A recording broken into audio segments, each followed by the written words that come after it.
Premium cottage Padma যেহেতু অনেক বড় ছিল আর আমরাও বেশ অনেকজনই ছিলাম, সো আমরা বেশিরভাগ সময় পদ্মাতে গিয়ে আড্ডা দিয়েছিলাম। আর সেদিন সন্ধ্যায় প্ল্যানিং ছিল রিসোর্ট থেকে গিটার এনে সবাই একসাথে বসে গান বাজনা হবে। তো ফার্স্টে রুজাইনার বাবা গান গাচ্ছিল, তো একটু স্যাড গান গাওয়ায় জ্যোতি আপু সবাইকে টিস্যু দিচ্ছিল ফান করে।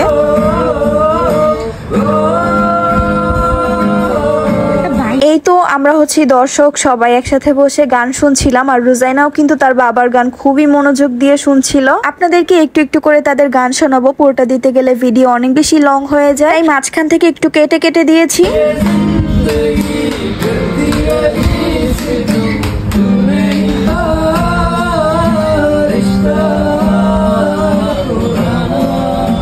এরপর তুহিন ভাইয়া গান গাচ্ছিলেন, সবাই মিলে তুহিন ভাইয়ার গান শুনছিল। এদিকে আমি শুয়ে শুয়ে গান শুনছিলাম, ভাবলাম নিজের একটু ভিডিও ক্লিপ নেই।